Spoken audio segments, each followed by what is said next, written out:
by the historical Battle of Cold Farm here in Georgia. It's a nice day to be out shooting a video here. I'm just a former National Park employee standing by here, observing all kind of nature here. Behind me is the where the battle was fought is the 14th Kentucky and 2nd Division and the 23rd Division fought here in Cold Farm. The battle here was a stubborn resistance by the 4th Kentucky and the New York disrupt the constant assault by the Stevens Division upon the main line astride of Powell Spring Road west of this point. The display of really horrific battle here in eradicating the Confederate soldiers here in this area. So to this a special day. It's December 30th, tomorrow. I'll be making my birthday, and so it's always nice to come out here and enjoy nature as you see it. I'm a nature person, so as you can see, I'm out here enjoying nature.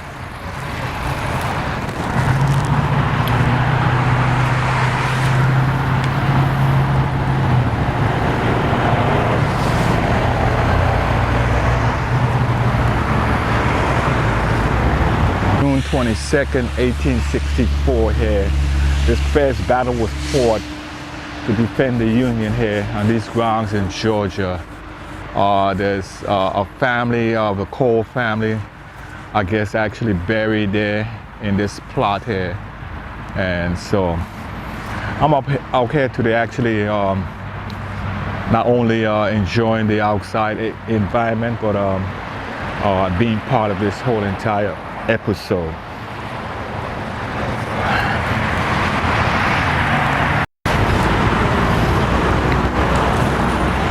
Cold Farm at its best. The Battle of Cold Farm, June 22nd, 1864, costly Confederate attack here stopped the Union Army attempt to bypass Kennesaw Mountain. On June 22nd, Confederate General Joseph E. Johnston sent Lieutenant General John Hope Bill 13,000 down Powder Spring Road to stop the Federal Army threat to his flank. When the Confederate skirmishers encountered Major General Joseph Hooker, 11,000 men, Union Corps, here at this Cold Farm, Hood ordered his troops to attack. Hooker, having learned of Hood's plan from some captured Confederate, ordered his troops to dig in. At 4 p.m., Hood sent 2 of his 3 divisions towards the waiting Federals. After several unsuccessful charges through the woods, field, and swamp across the road, the battered Confederate withdrew. All right, they withdrew. This is some of the grounds where some of the battle was fought here in Kennesaw Mountain to take back Atlanta from the Confederate Army. I'm walking through these woods here, and I could imagine myself being a soldier marching through this wood to be confronted by the Confederacy through these woods out here in Georgia. Georgia is known for its tall pines and oaks, and this little park here is symbolic of that area here. And it's called a little place called Powder Springs, Georgia. I'm not gonna go any far, but this is just to symbolize the grounds where some of the battle was fought here in this area. So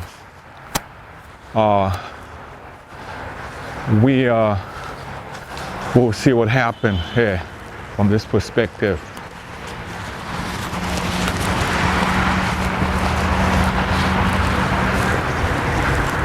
significant about this park? What's significant? Yeah, about Kennesaw Mountain National Park.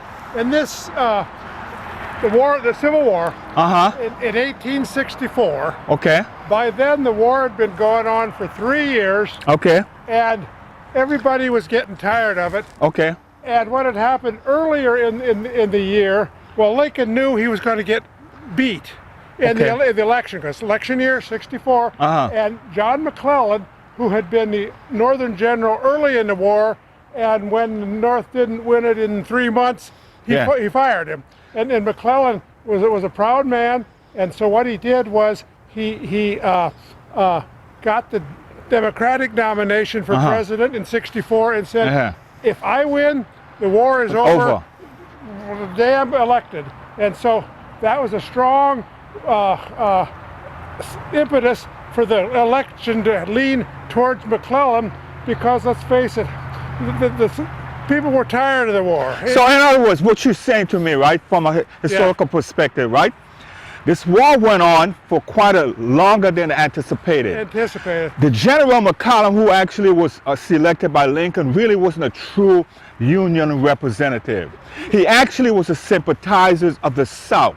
So what he wanted to do, he wanted to negotiate with the South to end the war so they can get their own so-called separate country. He didn't really, how I know he didn't do that, right? Yeah, he did. When he had the first battle in Virginia, right? Yeah, right. He was preparing the guys, but he didn't prepare them for this full entire battle. So in reality, what I'm saying to you, right? A lot of times these Union generals was actually a sympathizers of the South. And the reason why they were sympathizers of the South, and correct me, right, is because most of the wealth was in the South. And if you want to be president or congressman, you most of the time you come from the South. Because why? You know, I'd never thought of that, sir, but I think it could well be that part of that was there. So going back then to this battle, so it's the winter of January of 64, election year. Okay. Lincoln knows he's going to get beat. Right. Sherman has his troops up in Chattanooga, because that's where they'd fought before the winter came at the end of 63. And so they basically got together and said, look, the only way we can switch the electorate is win a big battle. A decisive battle. And the only thing decisive was Atlanta.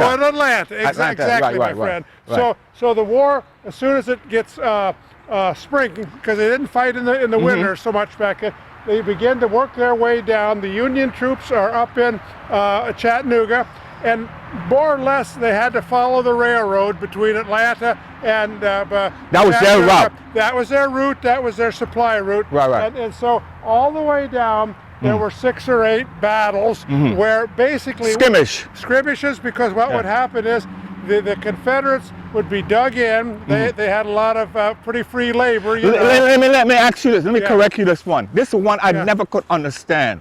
The Napoleonic type battle strategy, right? How in the world you as a commander leading the army gonna come into a man country and he's fortified, right? Yeah. And you're gonna actually charge with a pump gun in that fortified area. You actually, what we call meat for the sacrificial lamb for these for the Union, because actually these young guys are gonna die because these guys entrenched. Dug in, yeah. They're entrenched. So if you tell me charge and the guy dug in, how the hell I'm a die anyway? Well, I don't know, but maybe the logic was they had twice as many Union troops as they had Confederate troops. Right. So it was a war of attrition, and that's, I think, to some degree what really happened. And so all the way down these skirmishes, the Confederates would dig in, the Union would attack, then the Union would go around them. So all the way down from Chattanooga, about 8 times they went around, and finally they ended up where the Union troops were out towards Dallas Dallas Highway. Dallas Highway out to the west. Yeah. And the Confederates were dug in along here. And so they came, and at this time, McClellan got the idea. Usually the Confederates were somewhat bunched in. No, but it's not McCallum. McCallum already been replaced. Oh no, I'm sorry. You understand? I mean Sherman. Yeah. You're It was wrong. Sherman I'm because wrong. because McCallum was replaced because Lincoln knew that this guy wasn't on his side. He was running for president. So what Sherman did, right? Yeah. Sherman kind of tried to outflank Johnson. That's exactly outflank him, right? Eventually, right? He said, "Look here, I want you to charge and take Kennesaw Mountain." But what a silly thing about that, like I said, right, is that Sherman knew that he couldn't take Kennesaw Mountain. No, he didn't. But he still gave the orders to take it, because if you fortify and there's a going up on a hill, and you going up there to fight the enemy, and he have cannons up there. You know the strangest thing about it. What's your name? Fred. Fred. You know the strangest thing, Fred Pinzer, right? My name is Lee. I'm a former National Park employee too, right? Okay. Yeah. Right. Yeah, from the Virgin Islands, right? Yeah. So what happened? These woods, right? When I walk through the woods, right, and I'm imagining, because I'm a Navy guy too, right? Imagining these young soldiers going to battle, and they don't believe they're gonna die, right? Because when we're in the war, we don't believe we're gonna die, right? So we're walking through these woods, and I can hear the cry and hear the talk as they walk through these woods, not knowing who they're gonna encounter. And when they encounter the enemy and they start falling like flies, right? To me, it's so dramatic, because these guys fighting for a cause. Both sides fighting for a cause, right? One believed they're right. One said they want their own country. The one said, I want a unified country. So the guy who actually fighting for his own country, that he said, right? Because what happened, the reason why he's fighting so hard, and correct me, I don't know what affiliation or what state you're from or whatever it is, right? This is how I came up about it, right? And correct me if I'm wrong, because I couldn't live in two places at the same time, right? Look, the guy that fought so hard, right, which is the Confederacy, right? The reason why he fought so hard is because he didn't want to work. He didn't want his sons to work. He wanted to send them to Harvard. He wanted the status quo to when he can, all he wanted to do is come on his porch, someone bring him a lemonade. So he didn't want to work. So he told his Confederate troops mentally, right?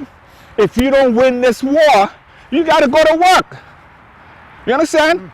Because if you give up this status quo of free labor, free land, what's going to happen? You now is not going to have the status of life that you have. You're not going to go to go to Harvard. You're not going to go whatever them say. So that's why I believe the Confederacy fought so hard, because they want that lifestyle of free labor, free land, and not to work. And how I know that, right? At the end, right? When it collapsed, the offspring from those Confederate Southern people, right? They now left. Percentage of them left, right? And the reason why they left, this is why they left. The women left, and some of the men left. And they went and established Arizona as their country. Now they switched tide, right? And the rebels went and fought on the Union side against the Indians. You understand? And down in Florida against the Indians, because they want their own country, right? And then they went to Oregon, right? With the same philosophy. So those particular area that was populated by the Native American became Confederate states. Ideology. Correct me if I'm wrong. I guess the one thing though that I'd add to that. The real wealth of the South was beginning to get distributed, because one generation would have 6 or 8 boys, Yeah. but to keep it all together, the oldest one would inherit it. Yeah. So a lot of the Southern troops that were fighting were 2nd, 3rd, 4th sons. English. But they didn't have all the land. Their brother had all the money. Yeah, because of the English philosophy. Uh-huh. See, because Yeah. Okay. again, I'm a historian, right? Look here, what happened?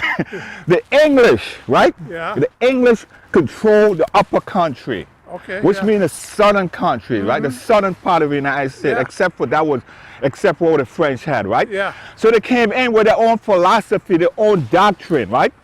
The oldest son will inherit the land. Yeah. The other sons have to adhere to their rules. So what normally happened in that system, right? If one of them was married, right? Then all the other children who was married, right, will be disinherited. Yes. So only one person sometimes end up with the asset, and here's what normally happens. right, yeah. And here's what normally happens, right? So after the war ends, right? Centuries after, a lot of presidents, congressmen came out of the South Oh, because they still had all money. And how they had all money? All of the land was given to them. right. You understand? Yeah. Uh-huh. The purpose of the land was given to them because to repopulate the newfound country that was captured by the British. So who they gonna populate? How they gonna populate their Newfoundland with their who? With their nationalists, right? So they came in and they said, okay, here's the key to do it, right? They did it in Australia, right? They said, here's what you do. Once you get there, there's a lottery. You put your hand in there, right? And whatever you come up with, right? That's your property. And you said, here's what you said originally, right? You want that land to farm, right? But in reality, there was a commodity. Correct me if I'm wrong again, right? There's a commodity called slavery, right? The slavery was a manufacturing hub Yeah. of the South, right? And so all they had to do is go out and buy a slave, right? And then they keep breeding that slave and then become what we call like a cattle philosophy, right? You're right. So that system now generates so much income, right? That they was able now to send the raw material to England and France or wherever it is, right? And it became glorious empire. Glorious empire off of what? The free labor, Of the stolen wealth, stolen what? Stolen lives, right? Yeah. Right. So that's how the grandeur of Europe, and here's what I believe, right? Correct me, right? The Civil War was not one that actually happened unmistakably. It happened like Moses because God heard a cry, Yeah. right? So he sent someone to deliver these people, right? Who was in bondage, right? And so for it to happen, these guys had to clash. One had to believe a certain way, and the person who's going to become a victor was the person who actually believed in the right? But the sad part of it is this, right? And again, I'm a historian, right? After the war over, right? They all got back together because of one tribe, right? Yeah. So they unified now at the Indians, and then what happened later on now, right? They unified themselves and start to now say, we're going to take other land. We're going to take South America. We'll take Puerto Rico. We're going to take Canada, right? Philippines. Yeah. Philippines. And that's what happened, right? Correct me again if I'm wrong. So they thought they got away with it, right? They thought that Yeah. God didn't see what was happening, right? But here's what happened. The offspring of the Southerners, right? Who actually fought in the war, right? Another tribe of the own tribe member, right? Was over there in Europe, right? And he wanted all of that territory, right? He said, look here, I'm going to take all of this land that was originally mine. You know who that was, right? Yeah. The German, right? Right. Because I had a great empire. This was mine originally. Right. Yeah. So I'm going to take it back. So he secretly took it back based on the wealth that he accumulated from the aspect of slavery. Slavery. You understand? So here's how he was thinking. If I capture France, right? Whatever France owns is mine. Yeah, a lot of that over here. If I capture Denmark, all of that is mine. But here's the prize. What is the prize? Well, he got the Spanish in there too. So what's the prize? The prize is all of this land, right? The prize, the biggest prize was what? The people that were living, the slaves that were living there. What was the biggest prize he was after? Who had most of the land in the world? The British. Yeah. So if he had captured the British, right? That means he had America, right? Yeah. Ain't that correct? Isn't the British are the mother, right? Yeah. So nothing would have stopped him from capturing America. You understand? So the reason why we got into this fight, right, is because you couldn't allow the British to fall, right? Because British had all the empire around the world. So he'd have been so wealthy of all the assets of all this. But here's what happened to the second aspect of the Civil War. All of the people who revert back from not adhering to give the black liberated emancipated black people their right, they all went to war in World War II, right? Yeah. And they died. Yeah. Even the black people who was in the household died, right? In fact, they didn't want the black people to fight until after they realized they was losing, right? And they started enlisting, right? And they left a lot of them behind after the war, right? Correct? So all the wealth, what happened, right? All the wealth, that grand wealth that European had acquired because of the what? Slave trade, it went up in smoke. Yeah, Correct? Yeah. Bombed by who? Hitler. Hitler. Yeah. And the Japanese. and the Japanese, Yeah. right? What does that say, right? It said that the original people who got the 200 acres, who got all the wealth, right? They didn't want to share. If they had shared, right? Because what did God say? If they had shared, right? What would happen to the society? It would have bonded together. And what would have happened? It would have survived. It would have been survived, and everyone in that society would not have been left behind. Because you know why?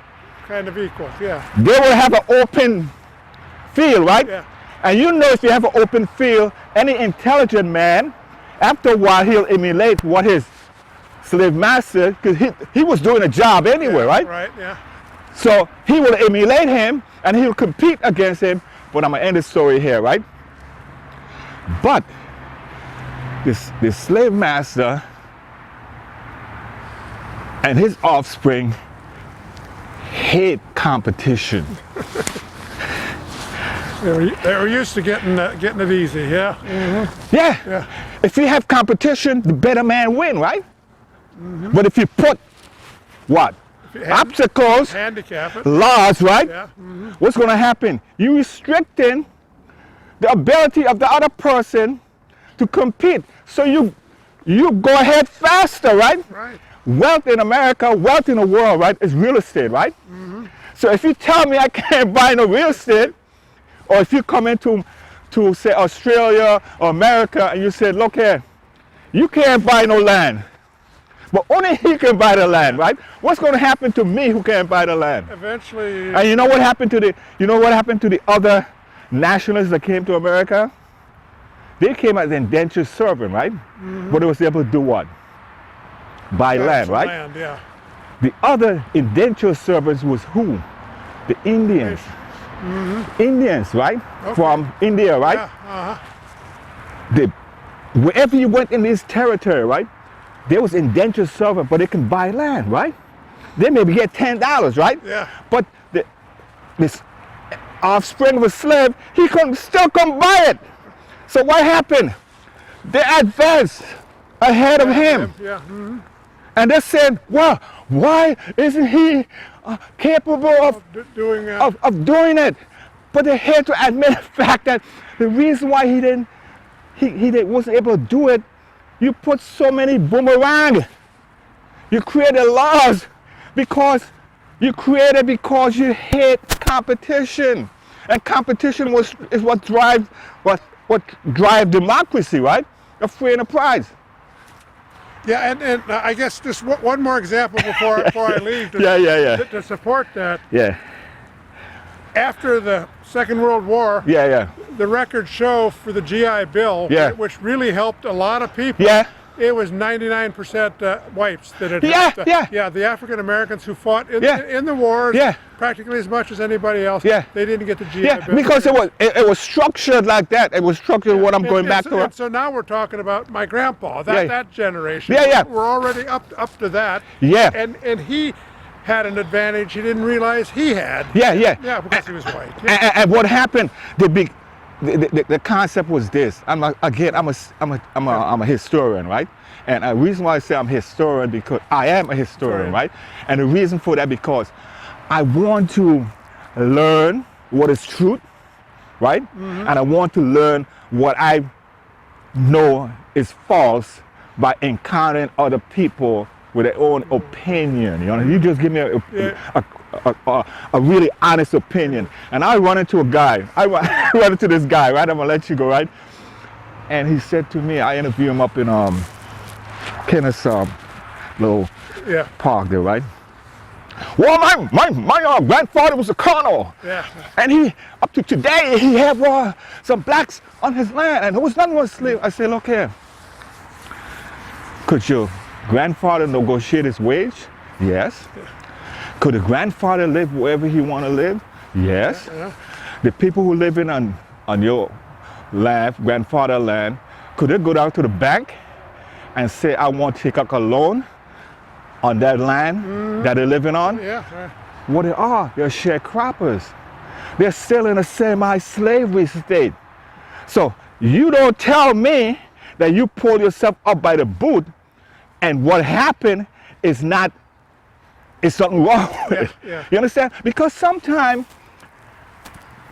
a privileged person do not see. Oh, I agree with that. Do not see what the other person.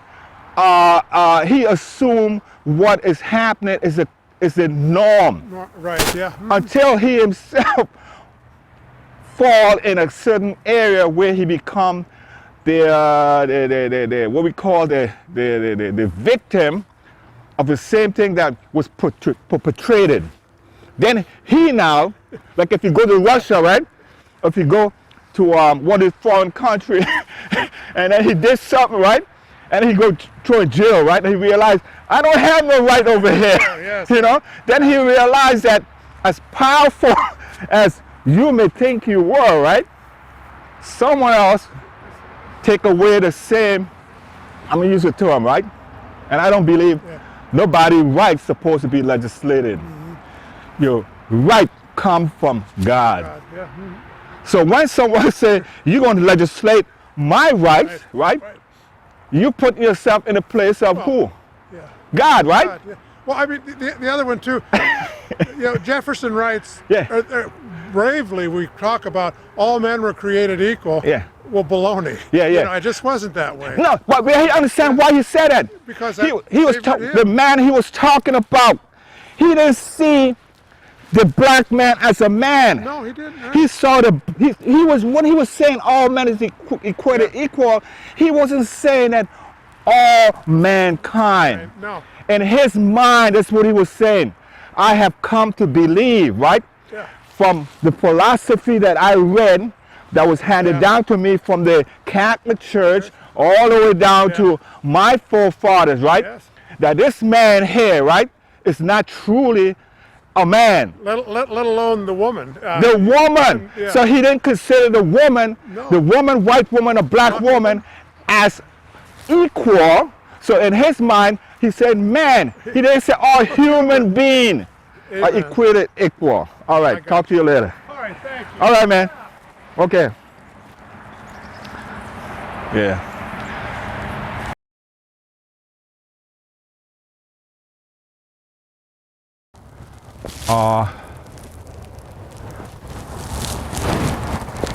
It's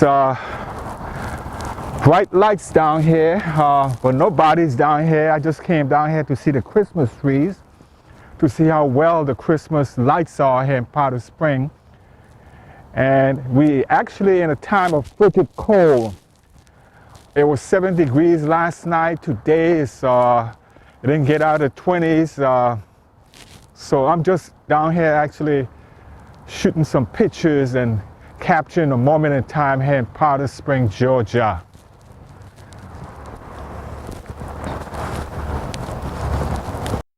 Yes, Christmas time in Georgia, man, but nobody on the street. Right? I said it's Christmas time in Georgia, but it's the cold run with people away, right? It's so cold, that's why. Huh? It's so cold. They didn't have no lighting of a Christmas tree? No. They didn't light a Christmas tree this year, like a celebration? No. Not that I know of. Oh, okay. Well, anyway, I'm downtown Powder Spring, enjoying the lights and hoping that everybody have a beautiful Christmas. But I'm surprised there's a ghost town down here. Are you from here, man? Yeah, I live down the street from here. Huh? I live down the street from here. Oh, you from Powder Spring? Yeah. So what do you think about Powder Spring? When I think about Powder Springs, Yeah, yeah. it's a wonderful little town. Little town. Yeah, great schools. Even though it may not be rated the best, but it's amazing schools. Uh-huh. Great people. I love it's a minority community. Yeah, It's majority black. There's a lot Yeah. of Hispanics. There's a few other people too. yeah. It's a welcoming community, safe community. We have a few knucklehead teenagers, but Yeah. it doesn't. But it's amazing. Like, But a growing pain you're talking about. yeah, Yeah, it seems like Powder Spring have this finesse of having a small town flavor and trying to keep it in that way that not too much hot-headed people, yeah, and so they tend to make it like family oriented, Yes, and right. that's what makes it so peaceful. And you can come out and enjoy the humidity that's here. And I was told there's a bike trail that goes through here too. yeah. It's not too far from here. Yeah. You know, I don't know if you was here. I came down here last summer, right? And there was a fish festival A fish festival. happening down here, man. It's like a taste of the taste of I remember. I was not here. At the fish taste festival of first day. the taste of I call it taste of Powder Spring. And I did a video shoot, man. I mean, it was like night and day. Yeah. They had a band and the people was rocking all in here was filled with people, Down the man. whole street over there. Yeah, I mean, in here was filled with people, man. Yeah, it's beautiful. Yeah. So how long you been living here? Oh man, for For quite a while. 9.5 years. Yeah, I guess you beat me, you know, because I transplant actually from the Virgin Island. From the Virgin Islands. Yeah. Oh wow, I'm from Dominican Republic. Yeah, I mean, I'll tell you, answer this question for me, right? Back in the early 1900s, most of my nationalists, people who in the Virgin Island, went to Santo Domingo. Santo Domingo, yeah. They went to Cuba, right? My grandfather went to Santo Domingo. He never came back. His name was William George. And I was told he started another family down there. So what normally happened, a lot of Santo Domingo nationalists migrate back to the Virgin Island. And people don't understand why. Is that because they have family there? You understand what I'm saying? When I say they have family there, a lot of them had connected to some of them same family who went there and didn't know they had family, and they came back to the Virgin Island. So the Virgin Islands is populated by a lot of we call Santo Domingan people, yeah. Dominican. We call them Dominican. Yeah. So I'm fascinated by that. You know what I'm saying? Yeah. So tell me about Macorís. Macorís. Yeah. What's In Santo Domingo. Have a little town called Macorís. Macorís? I've never heard of that town before. I heard that's where most of the Virgin Islanders I know went there's to. a town somewhere in Dominican Republic where it's a lot of like Virgin Islanders. yeah, it's a lot of people from there. Because Dominican Republic has a lot of like other people in the area because it's not a prosperous country, but it's a well-off country with tourism and stuff. So people from Haiti come over, Cuba. They have a lot of attraction. Yeah. Yeah. Because a lot of tourists go there. And the country is doing pretty well for Latin tourism. Yeah. So why? I mean, I shouldn't say that because we live in I call it a transit world, right? And you here and I'm here, right? Yeah. And the reason why you and I here, right? We want to see another aspects of the world. Yeah. And by we come in because sometimes some people don't leave, right? I'm a kind of guy, I want to see other part of the world. So by me leaving, it gives me an opportunity to engage in other people. And what's strange about it, you from an island, you from a peninsula. Yeah. And just by coming out here, I got a conversation of someone who actually live in the same in we call a geographical area that I live in. Yeah. You know what I'm saying? We're like neighbors basically. In the sense Yeah. So anyway, I ain't had no Christmas light, no Christmas serenading. I don't know if they do this in Santo Domingo. We have something called serenading. They go from house to house, singing, and going to a house singing, and when they say, I come for my guava berry, so the people give them the guava berry, the tart, and whatever they have, and then move to another house, and they go around singing a chorus. You know what I'm saying? Yeah. So that's how it was traditionally when I was growing up. I don't know if they still do it, you know? Go from house to house singing. Here in public, we don't really have something like that I know of. Granted, I'm not the best person to talk about Dominican Republic. Because you migrated early. No, I grew up here. I was born here. What I'm saying, well, you migrated. When I say migrated, you grew up here. You didn't transplant. Yeah. You're first generation or second generation. That's what I'm talking about, you know. So you may have and this is what I normally find out about people, right? Is that there's a connection of your heritage that you never let go. No matter if you transplant, you should be able to express that heritage. You're never supposed to what? Forget it. Because what did Jesus said, God said to the children of Israel, when you go to bed at night, remember where thou cometh from, right? Tell them. Because you know what? You know why he said that? Because people who become the second and fourth generation have a tendency of trying to forget. Yeah. You understand? Because they didn't know. They didn't know about it. So the parents may not have told them, and they have this rich culture that they don't even know about. And you may not have gone back there. When the last time you've been back there? I actually went this year. Yeah, you see what I'm saying? Yeah. So what was your impression? It made me grateful being born in this country. Yeah. Because it's a beautiful country, rich in like natural beauty. There's also a lot of poverty. Yeah. Well, when you say poverty, explain that one to me. Well, in the sense where people don't have a consistent income in order to provide for food, and you see a lot of children in the street who like beg for money and who have to like work. Kids have to leave school in order to provide for food for their family. Okay. And, but it's a country where if you take opportunities, you could do really well. Yeah. Here's my spin on it, right? And I talked to a lot of people from Africa, the Caribbean, and here what happened. Anyone in your family have land? Yeah. You see what I'm saying? What happened in the established free world, capitalistic world, right? They make the people think they're poor. But if you have land and you have a house in it and you can grow your provision, you're not poor. But here's what normally happens. You now have to be creative and sell this stuff, because what happened, you will see someone will buy that property from you, right? And they'll transform it. And you saying to yourself, we poor, but you ain't poor. You have asset. And what normally happens with that is that the form of government that you had in place from generation, from after the Spaniards, right? Yeah. There was land hoggers.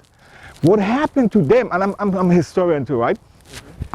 A small elite of the family, of their family, owned vast amount of the property. Yeah. And it was set up like that as a corporation. So only a certain small percentage of the people was able to acquire the property. And the more property the aristocrats have, the more to squeeze the person who doesn't have much money. But in reality, they still have something called land. So when you see them begging in the street, right? They beg in the street because they have to survive. The guy become richer and richer, he's squeezing them. You understand the concept? But they're not really poor because they have land. You understand? Yeah. They have land. And you know how to get out slick? You see the little thing we call a shiny car? They will say to you, right? Look, you need a car, right? You go to the same bank and say, I want some money to actually start a business, right? Yeah. They ain't gonna give you that money, right? But you go and say, I want the money for a car, right? They're gonna give you that money because you know why? Why? They want to squeeze you for your money. Like. No, the car depreciate. Oh yeah. Your land gone. Yeah. You see how they outslick you? Yeah. So so that's how you become in poverty. The person took your land by giving you a little car that he not gonna break down. So you look all around the city, you see all the abandoned cars, right? But the person who have those abandoned cars had the land. And the guy's out slick. See? The guy told him, oh, you need a shiny thing, right? So he went and sell acres of his land. Next thing you know, the car break down, he don't have no land. Yeah. Anyway, I'm Leon, man. Nice meeting you, man. Nice meeting you. I'm Carlos. All right, Carlos. I'm doing some video shoot here, man. All right. Yeah, I'm so sorry to interrupt you. Hey, man, that's what it's about. Yeah, I just came here to sit a little bit. Yeah, no, hey, encounter, that's what it's about. I'm glad. You ain't interrupt me, man. What it was for me, it's a dialogue. Oh, yeah. You understand? Yeah. That's what I do. I make dialogue. Yeah. All right, man. You take care. I can feel the chill in my... That we encountered each other. Like, yeah, because this is a moment. Yeah. See what I'm saying? And sometime, what normally happens is that you and I, from Powder Spring, right? But guess what? We haven't came in contact with each other until tonight. Yeah. And happened so you came out looking for something distinctive in Powder Spring, and we run into each other. You understand? So that's part of life, man. So so you go to, what's your profession? I'm in college. Oh, you're in college? Yeah, for social work. You in Kennesaw? No, I go to Chattahoochee. Chattahoochee? Chattahoochee Tech, yeah. I tell you again, I'm gonna run this by you, right? And I have a similar nationalist like you, right? Correct me if I'm wrong, right? Our parents, right, who migrated from somewhere else was hungry, if I'm using the word hungry, right? So to make you realize that you're hungry also. You know why I use the word hungry? I don't mean your stomach. I know what you mean. Hungry for what's ever available in that environment. I'm gonna give you a prime example. I joined the Navy, right? I'm an American Virgin Island, right? I'm hungry. I want as much. I see all these tourists coming into the Virgin Island, and when I grow up, I want to go where they came from, right? But guess what? When I got to the mainland, I'm hungry. I'm seeking out what I can get. And guess what normally happens? Most people who are actually indigenous in their home country, right? They're not hungry. So what normally happens? The person who come in see more than they can see. And opportunity is way in your eyes. And so what you do, you take advantage of it. The other person, he's sitting on the sideline because he's taking for granted what? What's your experience? That they're going to always be there, right? His opportunity. So what normally happens? Most of the time, the people who come excel faster. Why? Because I guess when you come from nothing, you come to here, when you come from an area where you have nothing and there's really not many ways to make something out of it. But over here, if you have nothing, you can still make something great with that. Right. Like, it's immense opportunity here, and if you never had an opportunity in your life and someone gives you an opportunity for the first try, you're gonna take any chance you can. Yes. And coming from a family of immigrants, like, I see that in my family a lot. And they become successful. And I'm trying to coin this phrase when I say hungry, right? I'm not saying belly hungry. You're hungry for opportunity to take advantage of what you see here. And because you do that, right, you sometimes excel faster beyond those who actually was here. And what normally happens, they begin to get mad at you. You know why? Because they're saying to you, right, and their ancestors did it too, right? But in a sense, they became stagnated. And you now, your offspring now, right, could become stagnated. You know why? You know why? They'll could become stagnated? Because, no, they stop being hungry. And they think they arrive. I'm using a word. They think they make it. So what now happens, they become like the other person, and they begin to not see the opportunity. And they themselves now become left behind. And then they begin to blame someone else for them being left behind. There's this very famous quote that goes, tough times create strong men create easy times, easy times create weak men. So it's like in the Bible where in Israel, they were good and then they fell from the grace of God. But then God would like rebuke them and they'll come to repentance. Right. Then once they're good and everything's prosperous in the kingdom, they fall back in their sin. Like King David fought for so much of the kingdom, and after King Solomon, the whole kingdom fell into shambles. Because it became comfortable. It's like saying, look here, I'm coining the word in our generation, right? They say we arrive. You know what I mean, right? Arrive means that what happened in the past, I don't need to know about it. I made it. So once you have the mindset that you make it, right? You become, you know how you think Rome fell? They believed that they had made it. Israel fell because they believed they had made it. And some other nation came in and swept them off, so they begin to what we call apostatize. And once you become apostatized, you turn away from the hands that fed you. And then the blessing that that God had given to you, He take it away and give it to someone else. I'm gonna give you a prime example, right? And correct me if I'm wrong. You see all of this vast amount of farmland that was in the South, southern United States, northern United States, especially the South, right? That land was given to them to populate the country by their nationalists, right? Farm, and then they bring in the slaves, right? To work the land, right? But what happened? They now, who live fat, if you understand, fat off of the free labor, whatever it is, right? They now dive in a fat mentality, believing that their offspring now, right, gonna live like them.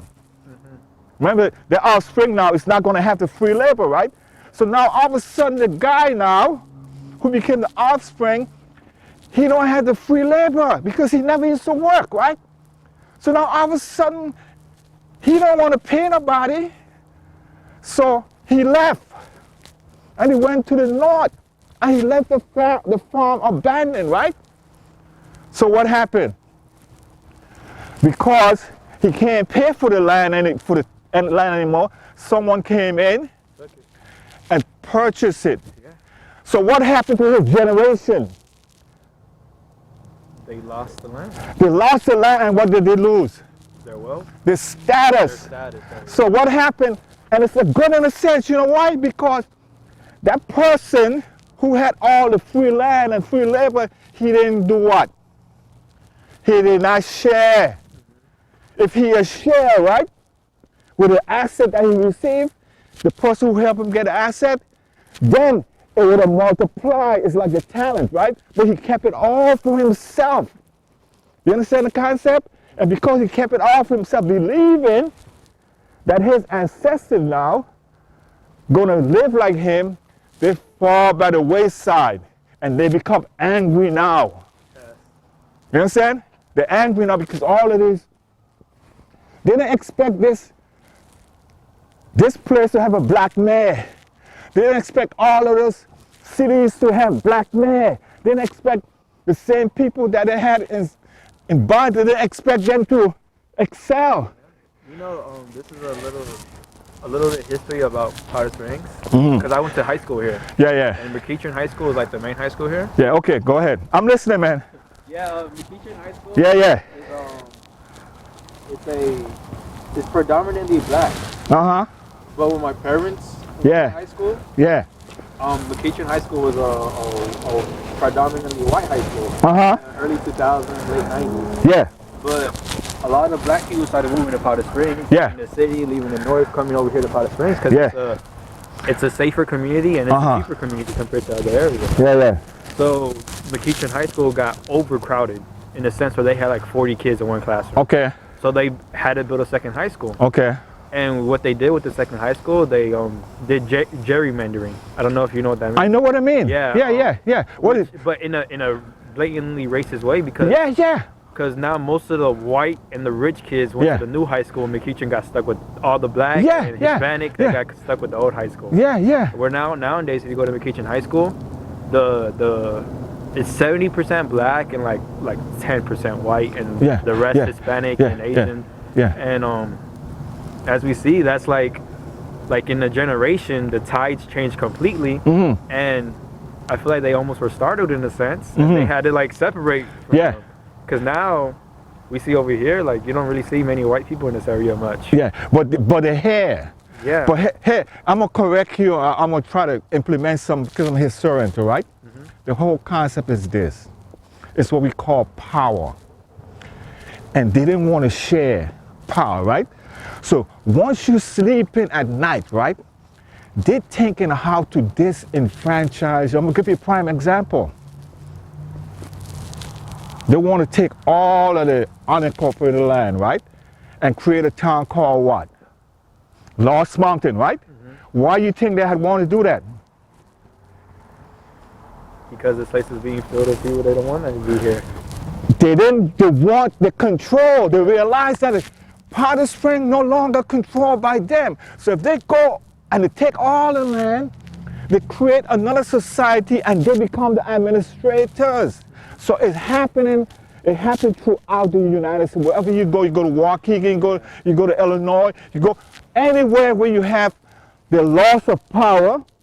They had the power in Powder Springs. All of a sudden, the dynamic changed. They can't handle that. So they have to implement something to actually separate, right? Yes, sir. And by separating, what I mean, they're trying to take the resources away from that same institution that their father and mother went to. And they try to degrade it, make it seem less than what it is. Yeah. You understand? And it's the same institution. Yeah. So it's a slick way of doing things to try to grab back power. But here's the concept.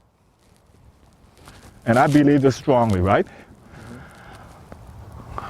When God make a move, a human being, right? And he said, look here, I'm going to let you rule for a certain amount of time. And it depends on how you rule. Then I'm going to take it away from you. And ain't a damn thing you can do. No matter how much gerrymandering, you can run. Remember, they run from a city to the suburb, right? But I'm going to give you the think that you also understand this, right? When the opportunity of education was available, right? Their offspring didn't take advantage of it. You know why? Because they could have gone out to the civil servant, cop, city government, and could have gone in there and said, Mr. Brown, that's your son? He got a job. You understand? But something happened. Here's what happened. The whole system transformed itself. The guy who could have do that, called privilege, he didn't go to school. The guy who was an outside went to school. You understand? Like I'm talking about you and I, right? So when the form of employment become like a net, they ain't seeing faces. What they're seeing is bullets and experience. So that's how you get selected, by the bullets you have on your resume. And then you get an interview. In the meantime, the guy who now was privileged, right? He got left behind because he's still thinking he can go down to town and say, I'm Mr. Brown's son. But it ain't like that anymore. Not like that no more. So what normally happen, so what's going to happen, what's your name again? Carlos. Carlos, right?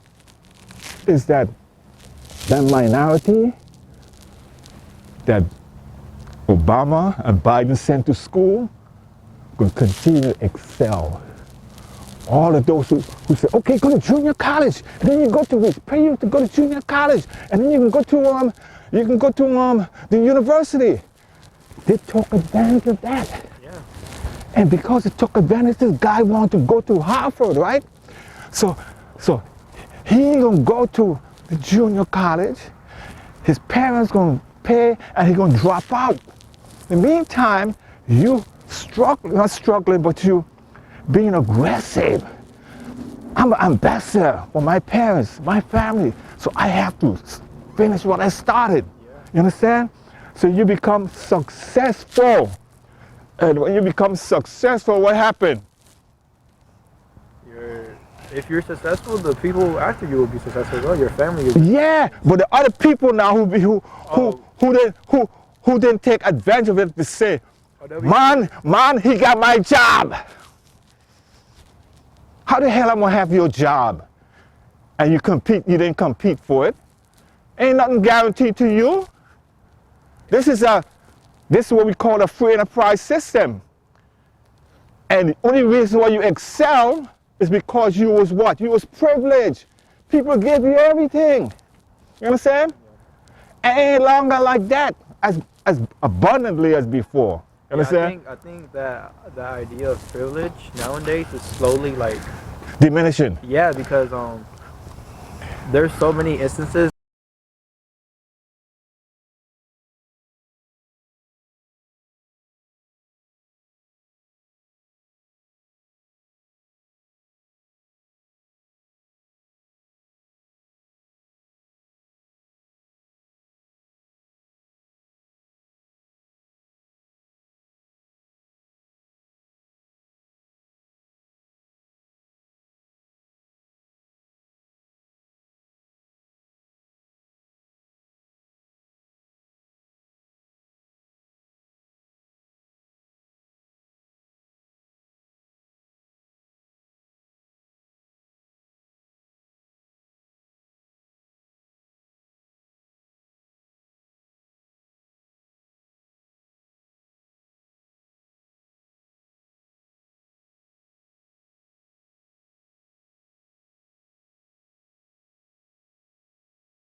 What?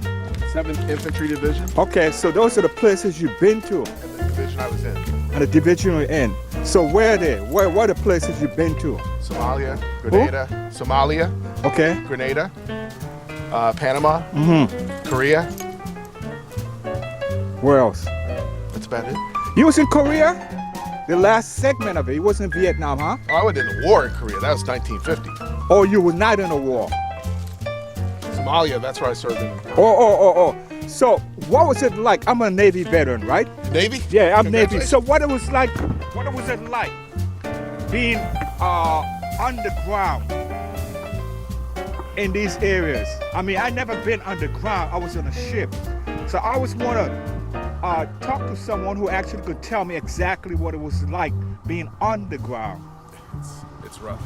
This is similar to where we trained at Fort Benning, Georgia. Yeah. I've been down there. Yeah, and so that's the home of the infantry. So when I was a brand new second lieutenant and officer, that's where we were trained. You go to airborne school, do all that fun stuff. Yeah. And then from there, you're in an infantry unit. And you're in the woods or in the desert. Or So you're always in the woods. My nephew, Marcus Jeffrey, he's a young captain. He just retired, right? And he did exactly, but he never actually was in combat. I guess he lucked out. He was a scholar, and he was into like IT. Yeah. So he was monitoring whatever was going on. Yeah. So I wish I would have had it. Yeah, but you guys was 1976 to 2000. See, I went in from 1974 to 1978 So you're in the about Navy. right. I'm 65. I was in the Navy. I was in Navy 70. I was in 74 to 76 in the Navy. I just got in just when the Vietnam War was So I got it over. just when it was over. My father went for it. And I never was actually in any. Only close thing I came to combat is when we was in the Middle East, when I was skimming between the Greek and the whatever you call them guys. Greece and The Turks. Yeah, and then we went over to we call the Northern Atlantic to lay cables underneath the ground to monitor the Russian submarine. What kind of ship were you? I was on two ships. I was in one that seagoing tug. The other one was a destroyer tender. Nice. And the destroyer tender was like a tourist ship. You know, it goes to different places, and whatever ship is damaged, they come there and they repair it. But I was a electrician. That's cool. And so I used to like monitor the switchboard and all those different things. I used to be anywhere in the ship. But it's interesting. My first unit. Yeah, that's your first unit. 6th and 31st Infantry. Okay, all right. And this is my first division. First division. Oh, that's where the big star in the back. Oh, I see that. So you was actually on the ground, crawling, shooting, blowing up things. And I was a commander. And you was a commander, and you was leading your troops. I finished as a major. You finished as a major. That's amazing. Nice meeting you, man. Yeah. But you know, for you Navy guys, I'll never forget the Navy's at war. Yeah. My ship is at war all the time. I know that's a war all the time because you can be blow out of water anytime. And that ship has got to be ready to fight. Yeah, they call it damage control. Yeah. So I always tell people I was not on the ground or when people start to compare, they say, well, you're not a serviceman. You are, and especially when you come up against a Marine, right? Oh, I say I'm the same. Not because I'm a guy who technically I'm managing this stuff. That doesn't mean that I'm not not. I could have been blown out of the ship. Yeah, I remember we did a 3-day amphibious operation in California, and we landed. We left camp, whatever the Navy yards in San Diego. Yeah. And we did a landing at Fort Ord, California, which is where my base was. So 3 days that we were at sea. You see that ship has to be ready to go to war 24/7. Of course. If you get the order that your fleet's going to Japan or to North Korea, you got to be ready to fight. So what state you from? I was born in Augusta, Georgia originally. Augusta, Georgia. James Brown, Goodfoot. You know what? My father was a career soldier. He was a career soldier.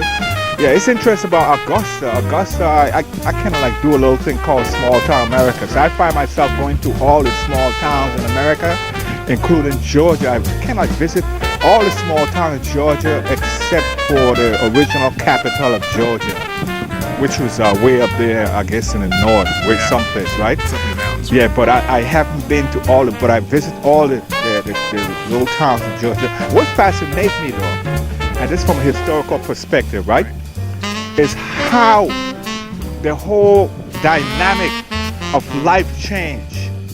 All of those towns that had prohibited brothers from actually participating are now ruled by men, black men. And I do the same thing. I live in Illinois too, right? And it's the same thing. I went to all of those small towns and major towns throughout the United States, and it's significant that all of those towns, I'm not really, I'm using this term because I'm a historian, right? I'm a history guy too. Yeah. Some of these people die fact, when I use the word fact, right? Believing that this would never happen. But what they didn't understand is that there was meant God, in some odd reason, right, allowed them to possess the asset, but the way they manage it, they didn't share it. And because they didn't share it with those who helped them, produce it and maintain it, it began to slip away from them. And when it began to slip away, they try to come up with all different things, call it gerrymandering, or when you're sleeping. But my whole concept is this. It's the same way when God said to the children of Israel, right? Because of your disobedience, right? I'm going to allow Nebuchadnezzar to capture you in the prime of your wealth. No matter how faithful you was in the past, you're not faithful because you didn't share what you had with me, with the others, those that came into existence, right? Yeah. And it's the same thing in this dynamic of our country, because I'm from the U.S. Virgin Islands, right? Nice. And it's the same concept where you see all the farms falling like dominoes. It used to be plantations. Yeah, and they're falling like dominoes, and most of them are now going back into the hands of the same people who actually working there, and that's miraculously. And look at the Judiciary Committee, right? This guy out of where? Bobby Thompson out of where? Mississippi. Yeah. Them guy died, never even not had a clue that his brother, or these brothers and sisters, Caribbean, wherever it is in America, will aspire and become the leadership in the country. It's true. And I have to tell you, my first name is Yule. Mm-hmm. It's Creek Indian. My grandmother was Creek Indian. Yeah. And this was Cherokee and Creek land. Yeah. And so I tell my grandchildren who live here, because when they're in school here and they go to celebrate Thanksgiving, they're taught about the Pilgrims. Mm-hmm. And I tell my grandchildren, I said that you're African and you're Native American. Right. I said, your people, my people, this was their land. Right. And we fought the Cherokee. Right. And so when I come here, it's part of me going on all this area is because when I was a child and I met my relatives, and my father was very strong in our culture, and he would sit there and say, "Never forget." You're gonna get the land. You know. There's something unique that you said. You take a little page out of a Bible. And I echoed that to a young Hispanic Santo Dominican brother the other day, right? And what happened to the brothers and sometimes the sisters who become educated? They believe they arrive, if you understand the word, right? So they tend to want to forget who made them get there. That's right. And when they begin to try to forget it, what happened to them, it smacked them in the face eventually. You lose yourself. And they realize now that they want to know what's going on. But it's not 1920, it's not 19 whatever those areas were. But what they did, to fool themselves, believing that it didn't happen. Right. Or that everything is not. Everything is the same. Right. We're all the same. Yeah, and so when it gets smack up against that, reality sunk in, and sometimes it's too late. Because here's what I'm saying. It's true. Here's what normally happens. When God said to the children of Israel, when you go to bed at night, And when you wake up in the morning, always say to your what? Your offspring, where thou cometh from. Because they're going to eventually try to forget. That's right. And once you forget it, it's going to repeat itself. And you're going to be abused again. And you're going to be abused again. Yeah. And you don't even realize. And you had the opportunity to correct it. Look at the children of Eli. Look at the Jewish people now. Yeah, yeah. You know, the Jewish people are still suffering after all these years. Yeah. I tell my son, I tell my grandchildren, I said, we are the children of Israel here. Right. I Right. said, and we have to understand that you'll never, ever, ever going to be Right. anything but that child. That's correct. That's correct. You can't be that other group. No, you can't be. You have to be thyself. Be thyself. And you know true. what happened? You can emulate and take certain things from it, That's right. but do not pretend or adapt that person's way of life to the fullest. I agree. See what I told people, right? You extract from any situation the good, and you leave the bad behind. And when you say you're offering a Cherokee, I did Creek. Yeah. Let me understand that. Let me give My you ex-wife right. was born Yeah. there. So what happened? I did an Indian tour, Trail of Tour. I went all the way to. My I went all the way to took the trail into your Oklahoma, right? Yeah. Where the Creek White House is at, right? Mookie, that's right. Yeah. And I went there too, right? And then I also did a civil rights movement, right? Right. From Yeah. Selma. Why you think I did those things? Because I couldn't live in two places at the same time, right? That's right. And what happened to me, I grew up like what we call a utopia society, right? So in this utopia society, I saw all these people coming into the Virgin Island, right? And I didn't understand the concept, even though I've been learning this history, right? I wasn't living it. So when I left after high school now and went to Florida and in the Navy now, it hits me to realize it was two different worlds. But guess what happened? Because I was actually had a mindset, I was able to maneuver through it. And you evolved. And I evolved through it. So what was happening is that I was not in the position of someone who's being disgruntled. What I was in the position of was becoming now aware, enlightened of what was happening.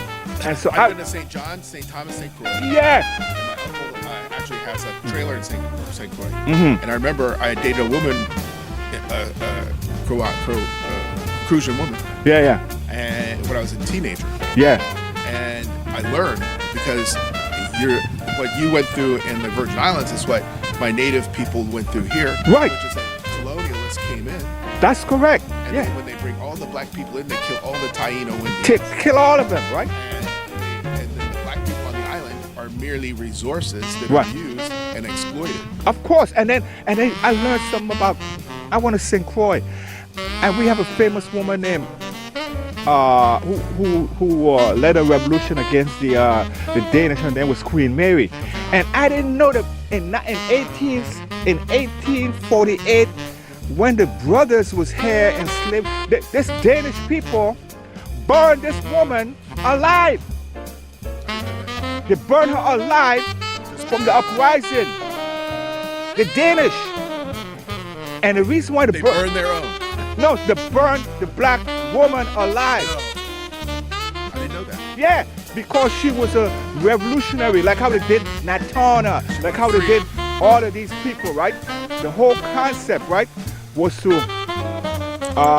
let them know if anyone else do it again, this is what you're gonna. But it didn't stop. It didn't stop the brothers. It didn't stop. So anyway, nice talking to you. No, I gotta get your name and everything. Leon Varlak. You come here to see Yeah. family or you live here? I live in Powder Spring, and I come through here